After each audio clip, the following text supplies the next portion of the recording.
په دې ورځ لسو پیغمبرانو ته خدای پاک خوشحالي ورکړي او دا ورځ به رسول الله مبارک روژه نیوله د رمضان روژه چې نوې فرض بیا به دا روژه نیوله او چې بیا کله مدینه منورې ته رسول الله مبارک هجرت وکړ نو په مدینه منوره کې بیا یهودیانو به دا روژه نیوله نو هغې نه تپوس وکړو تاسو دا روژه ولې نیسئ وی دا موسی علیہ السلام په دې ورځ روژه نیولې ده وی الله پاک په دې ورځ موسی علیہ السلام د فرعون نه او د هغه د مرګرو نه بچ کړ او د هغه دشمن د موسی علیہ السلام په مخ کې بحر قلزم کې غرق کړ نو موږ د هغې د شکرې د وجې دا روژې نیسو رسول الله مبارک وی او فرمایل نحنو احق بموسی منکم زموږ خو زیات حق دی چې د موسی علیہ السلام تابعداري وکړو نو صحابه ورته ویل چې مخکې به څنګه نیوله هم هغسې روژه جاري وساتئ او چې کله وفات کېده نو په هغه کال یې وفرمایل لئن بقیت الی قابل لاصومن التاسعه که آینده کال ته پاتې شم زه به نهمه ورځ روژه مو ورسره نیسم د دې وجې نه زموږ علما لیکي چې که یوازې لسمه څوک نیسي نو دا مکروهه ده محققین فقها دقسې لیکي نو نهمه لسمه دواړه ورځ روژه نو د عاشورې دروازې سبا نهمه ده او د اتوار ورځ به لسمه ده نو انشاءالله تاسو ټول ملګري چې څومره یې دا دوه ورځې روژې ونیسئ ښه دومره روژې رسول الله مبارک فرمایي دا عاشورې دروازې روژه د یو کال د ګناهونو کفاره د یو کال ګناهونه سره خدای پاک ختموي او پیغمبر علیه السلام مبارک په خپل ژوند کې دا روژه نه ده پرېښې خو اخ د وفات په کال یې ورسره نهمه یاده کړې ده نو دوه ورځې به نیسئ ښه سبا مو نیسئ انشاءالله العزیز او د اتوار پر ورځ باندې مو نیسئ په خپله مو نیسئ زنانو ته هم یاده کړئ چې زنانه هم دا روژه ونیسي نو الله به تاسو له مجر درکړي هغوی له نو یو خدا ده دویم یو حدیث دی دلته هغه داسې دی ما هغه حدیث مخکې درته هم لسته من وسع علی عیاله فی نفقته یوم عاشورا وسع الله علیه سایر سنته مشکات شریف کې شته چې چا په خپل بال بچ د عاشورې په ورځ باندې فراخه روزي ورکړه فراخه روزي نو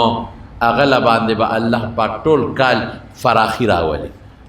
دا حدیث دی زموږ طالبان او عالمان پې پوهېږي تاسو عوام پې نه پوهېږئ د دې په دې سندونو کې لږه کمزورتیا ده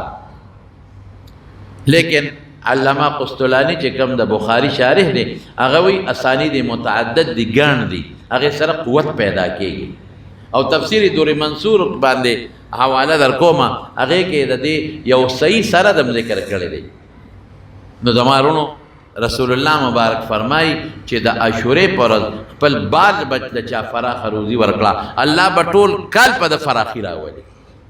نو د دې حدیث راوي دی حضرت سفیان رضی الله عنه نو هغه وایي چې ما پې تجربه کړې ده په حدیث څوک تجربه نه کوي وایي ما به هره عاشورې پر ورځ خپلو بچو له فراخه روزي ورکوله نو زه خدای پاک مالدار کړم زما روزي خدای پاک فراخه کړه نو تاسو ته خو به قصه اسان انشاءالله ګمان داره چې د پرج غوښې به لا نه خلاصې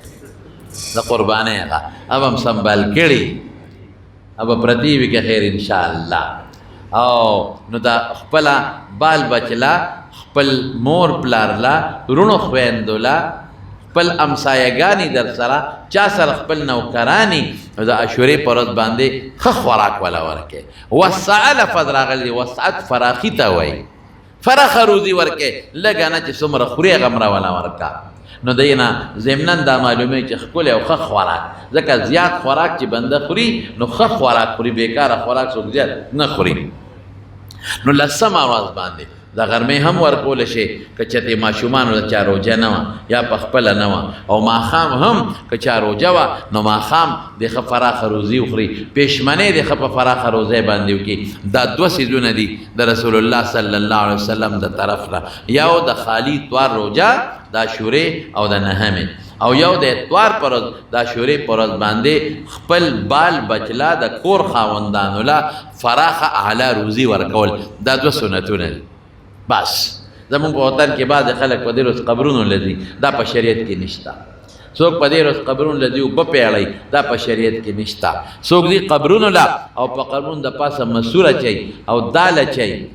دا په شریعت کې بدعات دي دا ټول د دې نه ځان ساتئ څوک دې قبرونو لا قبرونه جوړی دام په شریعت کې نشتا او څوک په قبرونو باچي یاره وای حسن حسین دواړه لا خلک یادای وای په دې ورځ تګي ملدي نو موږ به په دې قبر وبو واچو عجیب دا د هغې په کربلا کې حضرت حسن هم نه حضرت حسین شهید شوي دي په کربلا کې نو ته او بدل تاړې ورسي باغ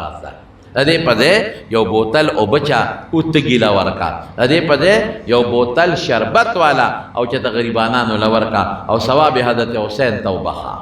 ثواب حضرت حسن ته وبخا ثواب د خاندان غجولونو ته وبخا خیرات وکاو ثواب غي ته وبخا د وفات نه پس به رسول الله مبارک خوشاله شي یسوک د دوالو نصوص سره مینا کوي وفات نه پس به رسول الله صلی الله علیه وسلم دا غي نه خوشاله شي نو دغه دو سنت دي چې ما د ذکر کړل